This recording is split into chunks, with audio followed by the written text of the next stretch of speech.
Hi! So today I thought I'd talk about some of my experiences trying to learn violin on my own. I will say, if you can have a private teacher, treasure that opportunity and learn as much as you can from them. I often wonder where my skills might be if I had learned how to play violin properly from day one.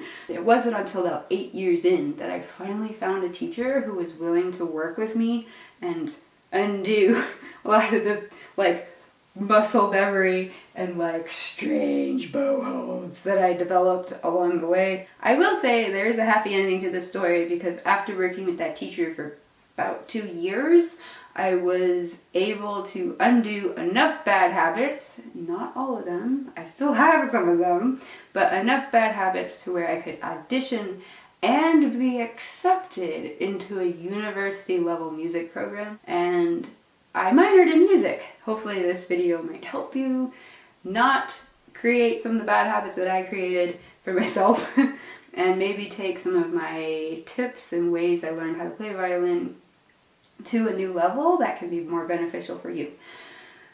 So that's a long introduction. This is going to be a long chatty video. If you don't like chatty videos, I warned you. So the first suggestion I have, and I would say this is easier for younger violin students than adults, but that is to find as many opportunities as you possibly can to play your violin with different groups of people.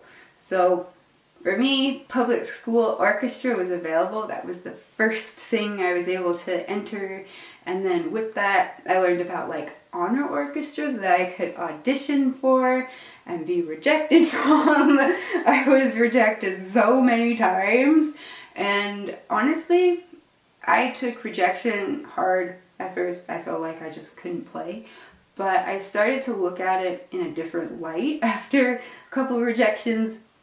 And I started asking for feedback, what am I doing in my playing that could be improved?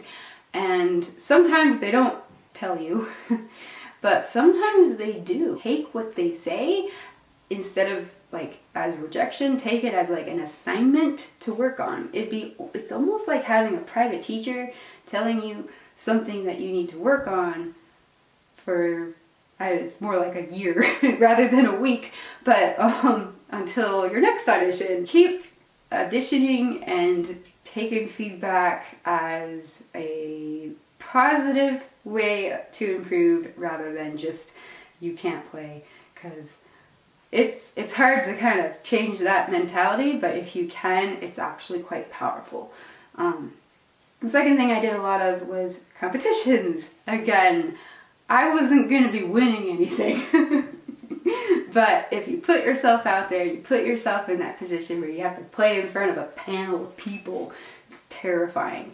But they often really admire that you're putting yourself out there, and you often have to say, I haven't had lessons on the paperwork, and they are really helpful, and they give feedback on, oh, you're holding the violin wrong, you're doing this wrong with your bow, you're doing all this stuff wrong, but take that as a free violin lesson from expert violinists. It's a little bit hard to see yourself not too good at competitions and stuff like that, but consider it an opportunity to learn about what you're doing wrong, because that's the hardest thing when you're trying to play violin on your own, is figuring out what you're doing wrong. Now, after doing this a lot, I started to actually audition for honor orchestras and be accepted, which was oh, I was so excited. And once you start to get to that level, it's kind of frustrating because you feel like you're down here trying to figure it out on your own, and then the honor orchestra requirements are way up here. And usually people have a teacher to show them the way up there, but for me it was just being rejected and asking why a lot to figure out how to get into these honor orchestras. But once I was starting to get into them, it was a big giant pool of knowledge from all these other people who had lots of violin lessons, and a lot of times in sectionals you'd work with a professional violinist and they'd ask why you're shifting down for things when you can just stay in position, or hey, just do this in second position. Like all of these things that I would have never ever thought about trying to teach myself by my own, I was finally able to have more like connections with other violinists who had more training. So if you can find yourself in community orchestras, if you're an adult, sessions with other violinists who maybe have had lessons, honor orchestras, or even regular orchestras, ask your neighbors about their playing. If they have a beautiful vibrato and you really want to learn how to do vibrato, ask them what kind of exercises they might suggest for you to work on your vibrato. And a lot of times violinists are eager to show people they're very knowledgeable about their instrument, and they will give you some hints and tips. The next thing I would suggest is YouTube. This didn't exist when I was trying to learn how to play, but if it did, I don't think I would have developed the kind of bad habits that I did develop. So take YouTube and this whole like visual representation of like how to properly hold a violin bow and how to properly hold an instrument. Take that as like a really good resource for learning how to play without having a physical teacher showing you. The other option that I did a lot of, because there was no YouTube, was reading introduction to violin books and working through exercises for beginners. And this may seem obvious, but there are a lot of books out there that just don't jive with the way I learn. I'm a very muscle memory oriented, pattern thinking kind of person, and not all books cater to that. A lot of books are very visual or auditory oriented, and it's not how I learned. So if one introduction to violin book isn't working for you, don't think that you just, well, that's it, can't play violin. Try a different book, because books teach in different ways, and sometimes just one teaching style doesn't jive as well as another might. Another way to really improve your playing is to videotape and record yourself. This is something I did from the get-go. I would record myself on a little cassette tape, if anyone knows what those are, and I would listen to it.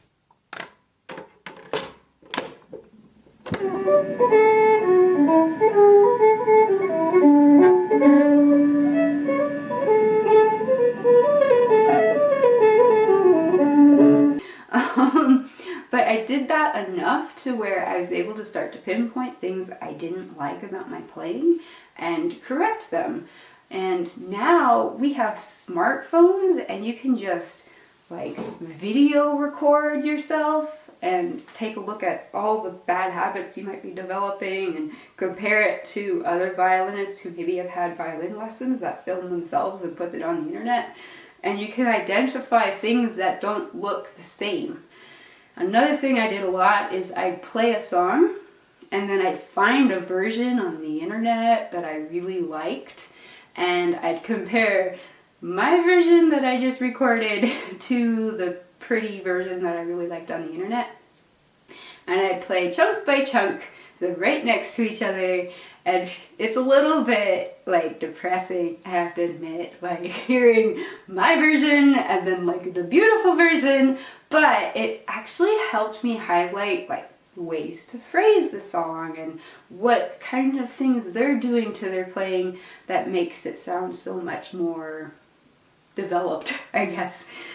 So I did that a lot. I would record my version and then I'd find a version that I really liked and I'd listen to it, and then I'd repeat and I'd try to like emulate some of the things I heard into a new recording and I'd listen to it again, and I would just keep doing that and trying to refine my own playing. So record yourself and listen to as many professionals as you possibly can. Those are some ways that I learned how to play.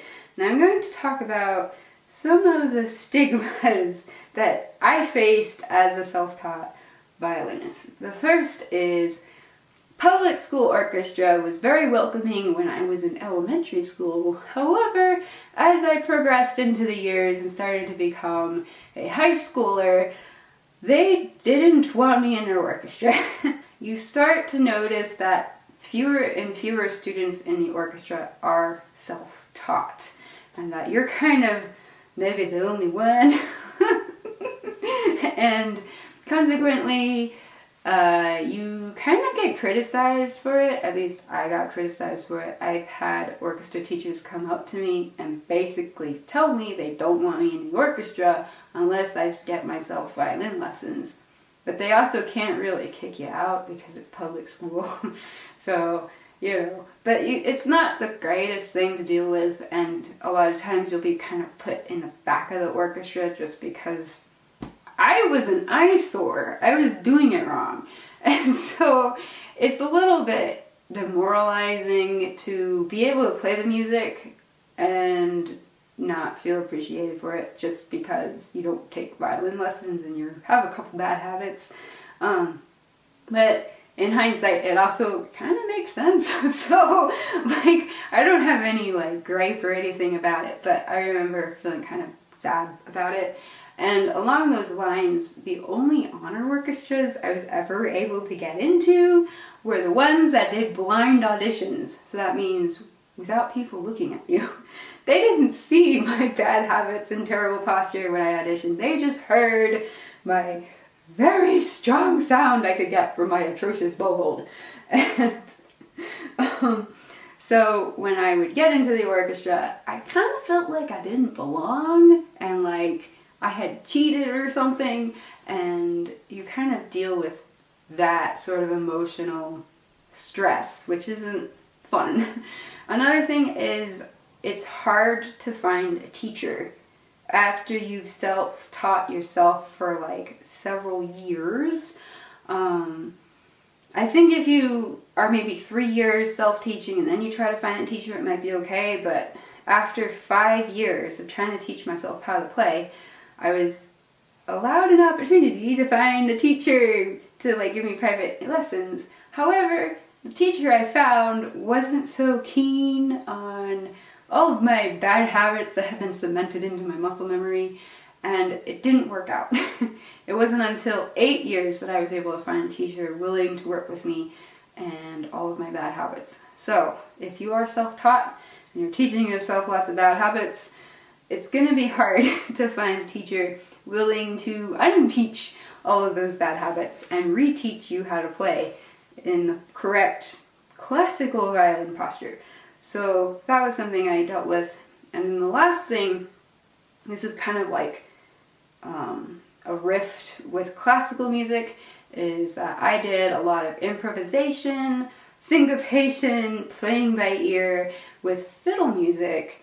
And then when I would go into classical music worlds with orchestras, they would be like very strict, play what's written on the page, do all the bowings as they're written, and I wouldn't do that very well. I just would kind of improvise the bowings, and that is a big no-no in orchestras. So just the whole structured background of playing violin in a very classical way was never there for me, and that maybe rubbed some people the wrong way in orchestras. I tried really hard to not do that, but when you do that all the time, and that's how you learn how to play, it's hard. So I love classical music, but I can't play with written very well, and that's not how you do classical music. Those are some of the stigmas that I dealt with as a self-taught violin player. It ends up being a bit of an emotional toll on like self-doubt, thinking you can't play properly, especially in the classical musician world. But I think by doing all of those different genres, I'm a more well-rounded player, and you can plot me in pretty much any situation and I can figure something out that works. It might not be classically to the book, but it's something that can blend in, and that's, I think, a really powerful thing. So the next thing I'm going to talk about is the bad habits that I formed and what I did to correct them. So the biggest hurdle that I had was my bow hold, and honestly I still struggle with my bow hold a lot. Classical musicians might see that rather obviously. Other people maybe not so much. When I first walked into my teacher's lesson, I had a very like weird bow hold. It looked something like this. I had my thumb on the bottom of the frog, a very bent wrist, and just lots of things were wrong. But I was able to walk in and squeak through Mozart's Third Concerto. I don't know if I can do it anymore like this, but let's see.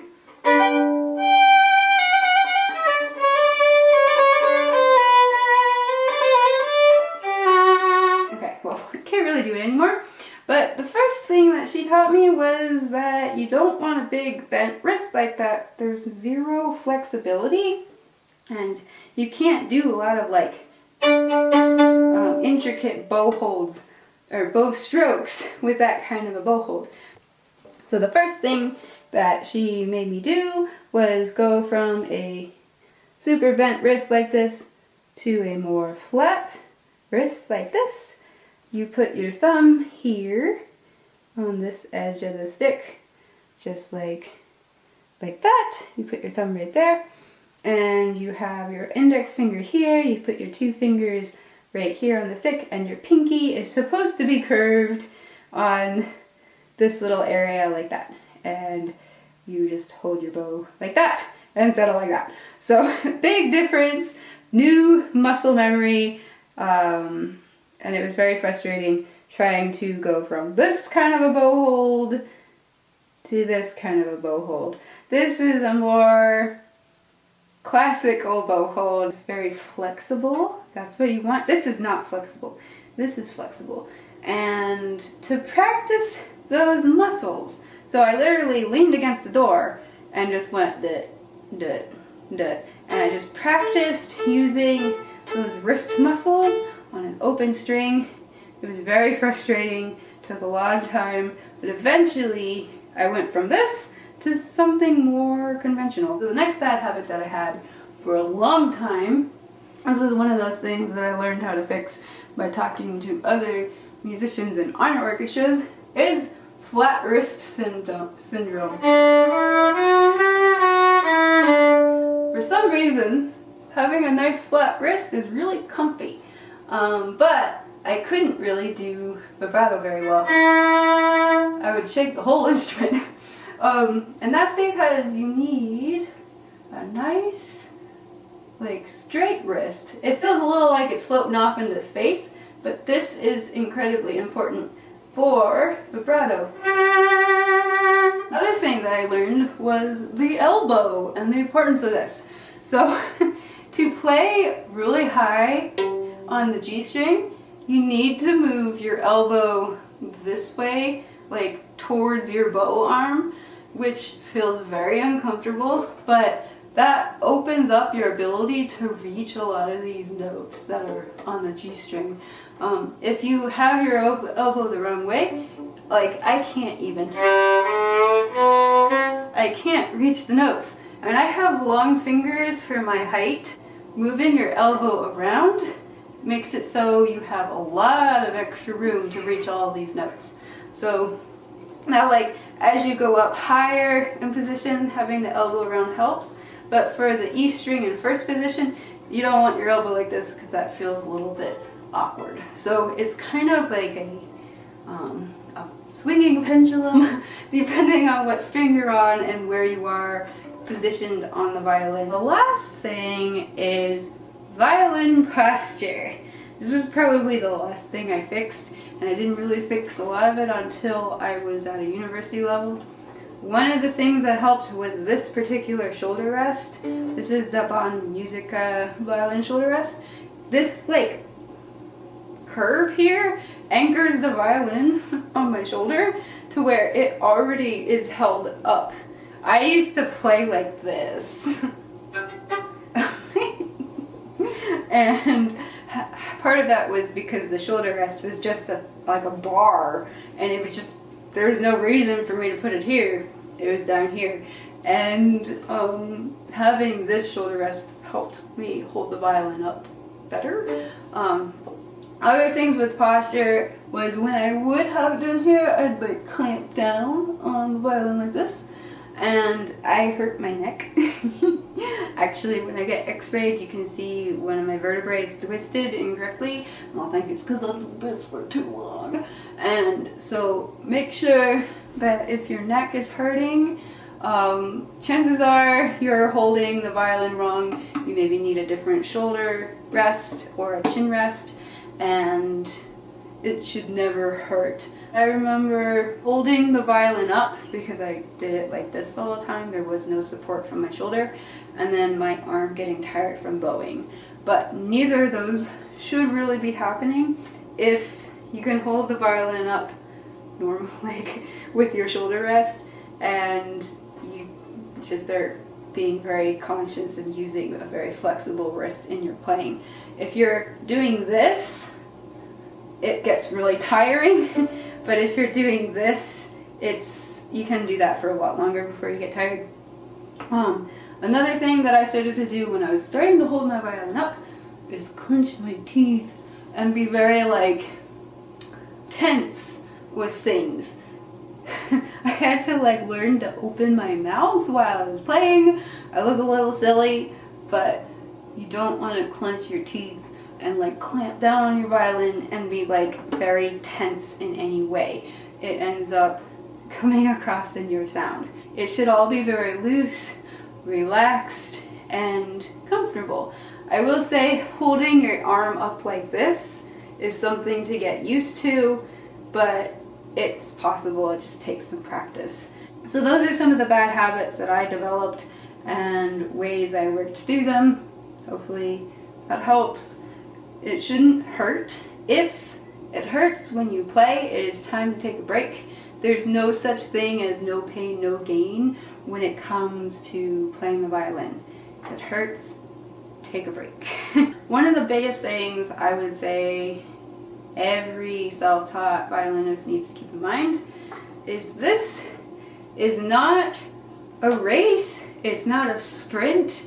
It doesn't come instantaneously. The violin is one of the most difficult instruments to learn how to play. Some people find that a very demotivating statement. For me, I use that as an excuse to sound bad. If, you know, my violin playing when I recorded it, maybe it sounded terrible, but I would just say, it's a hard instrument and I'm trying to learn it on my own. It's gonna sound bad. Like, that's what I told myself, and that worked for me. Other people, maybe that won't work. So just know that it's hard and it's gonna take time, effort, practice, and a lot of motivation and self-reflection, especially if you don't have a teacher. And that's hard. So have role models in mind. Definitely look beyond your school or your community orchestra or even your fiddle group for like really professional, amazing violinists to look up to. Having that kind of a role model will really push you in directions that maybe you didn't know you could reach. So this is a long video. I hope this has helped give you some insight about ways you can learn how to play violin without having a teacher necessarily, and some of the pitfalls I ran into and how I used them to get to be a better violin player rather than quit. Because it's easy to give up and really hard to keep going. So hopefully this has helped, and I will see you in my next video. Bye!